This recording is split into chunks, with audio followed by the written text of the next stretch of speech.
Boston's enjoying a period of strong growth in jobs and population that goes hand in hand with a surge in development. But in some places, the market's generating profits without new supply or desirable commercial space that's mysteriously vacant for long periods of time. Among the city councilors taking notice is our guest. We'd like to welcome the district councilor for Jamaica Plain and West Roxbury, Matt O'Malley. Thank you very much for being with us, Councillor. Always great to be with you, Chris. I want to ask you about the commercial property because that's what you're mainly interested in. Right. Give me some examples of some place that's desirable, yet for a lot of the time in recent years, just vacant. Well, I think every neighborhood, not quite every block, but certainly every neighborhood can boast one property that has remained vacant for a long period of time. And it's this notion, typically you would think a vacancy would occur because a landlord or a building owner couldn't find a tenant. That's not necessarily the case with a lot of these.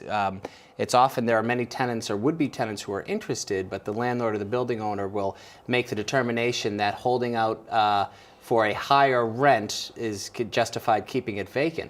And we've seen buildings that have been vacant for 3, 4, 5, nearly 10 years, some cases even beyond that. And this is something that affects every neighborhood, and it has a real detrimental effect on the neighborhood and the city at large. There's one example in your district in High Square, a location that about 9 years ago used to be known mainly as Bella Luna Pizza with a bowling alley downstairs. And since then, not all the time, but a lot of the time, much of that space seems to have been sort of dead. Yeah, and I'm not singling out specific buildings as I talk about this because I really think that this is something that affects every neighborhood, but that's certainly an example of an anchored business in a business district that has remained vacant. It harms other businesses around it, and there's an opportunity, I think, to really work, A, collect the data on this to make sure we know what we're dealing with, and B, work with the landlords, work with the building owners to activate that space.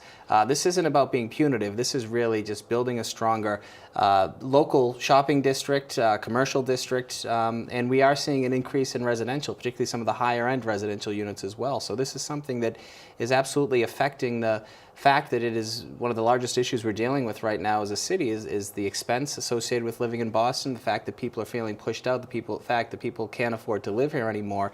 It's a big Gordian knot, and this is just one avenue that we're going to tackle to try to address it. I go by that space in High Square fairly often. I don't think it looks shabby, but because it looks empty, what does that do to the surrounding businesses? What's the missing piece for them? It hurts them. I mean, it's fewer bodies that are literally walking the street. If it were activated as any number of businesses, you'd have more people in there. Crime, the statistics show that crime does increase when there are empty or vacant buildings. It can be a public safety hazard. There was a building that's remained empty in West Roxbury for a while where a fire occurred a couple years ago. So this is a public safety, this is a public health issue, and it's a real quality of life issue. So I'm excited to see what some best practices of other cities. This is something that is affecting virtually every large city in the country. The fact that Boston's economy is strong, the fact that our population has grown significantly, yet we're actually seeing, even though we're building more, we're still seeing an increase in the number of vacancy units according to the MAPC, and we're also seeing these vacancies remain longer. This is a real problem that we need to get out ahead of. Now, one theory I've heard about this, and maybe this is more about Newbury Street in the Back Bay than some other places, is that you have the vacancies because the owners are holding out for a better deal. I think that's right. And again, we're not looking to legislate what an owner should necessarily put in his or her building, but we want to be able to use opportunities for businesses to thrive and look at other models that are interesting. In Rosendale Square, the old substation, a restaurant was going to go in. For some reason, it didn't pan out, so they activated it as a successful pop-up space. They had Trillium Brewery there. I think it just closed after a very successful 3-month run. So it's looking at outside-the-box ideas like that. Again, a landlord or a building owner should have every right to decide what to do with his or her building, but if it's going to remain vacant, then we need to, A, get a hold of that, and we need to talk about both carrots and sticks in terms of how to deal with it. You've mentioned other cities. Is there any other city in the country that's done something like what you're trying for? New York City is studying it right now. San Francisco has done something. Interestingly enough, the town of Arlington has, I believe it's a $400 or $300 vacancy fee that they charge buildings that have remained.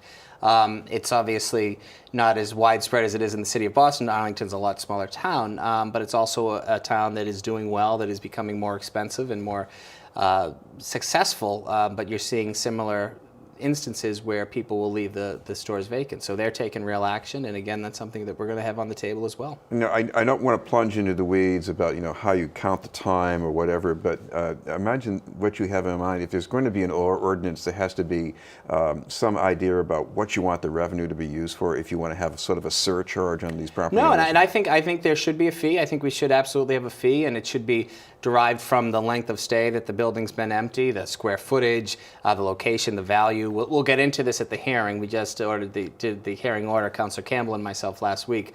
But that is money that should offset property taxes. That is money that should go into business development programs like the Main Streets districts. That is money that should be absolutely earmarked towards building and promoting our local business districts.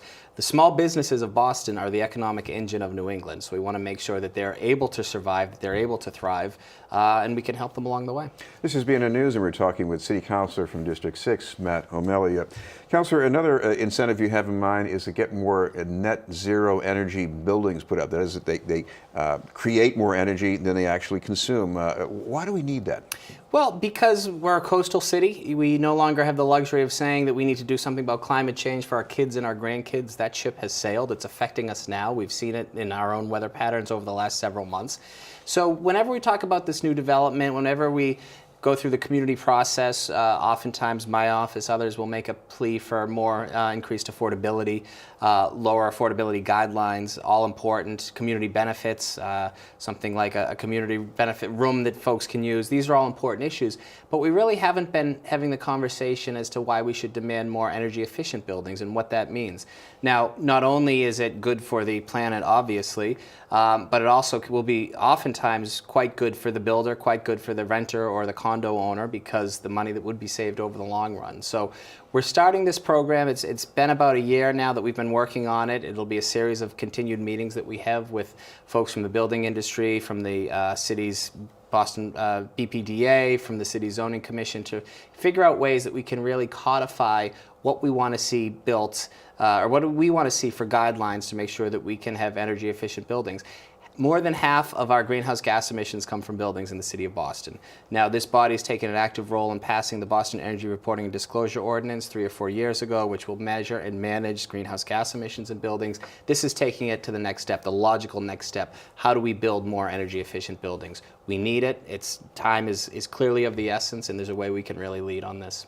I should mention one other issue the council is looking into. It's speculation in real estate, and I know you have some buildings in your district where, you know, there hasn't been much going on with them. Some people have been selling and making some money Sure. off them, but again, there are many factors involved, but are you looking at this pretty carefully right now? No doubt. And Councilor Lydia Edwards, the new councilor from Charlestown and East Boston, has really taken a leadership role. A lot of her professional experience stems from building and housing and community development. So this is all part of that Gordian knot that I was talking about. You know, Boston is becoming increasingly more expensive. People are feeling the squeeze and are, unfortunately, in many cases, having to leave the city.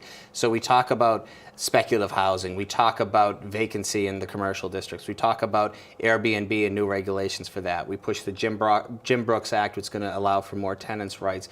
We make that determination that we'll support more density in housing as long as we can increase affordability. These are all different facets that we're going to use to attack the problem. For spec housing, you know, it's been difficult. There's a very well-known developer in Jamaica Plain who's purchased a lot of property. There was a well-known and well-loved restaurant. There is a well-known and well-loved restaurant that was in one of the buildings.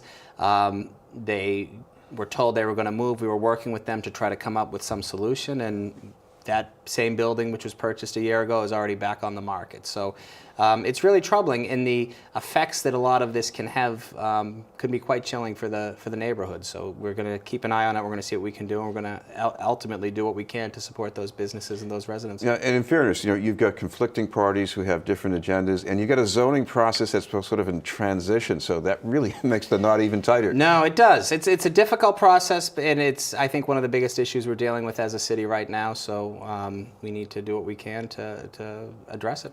Thank you very much for being with us. Thank you, Chris. City Councilor Matt O'Malley.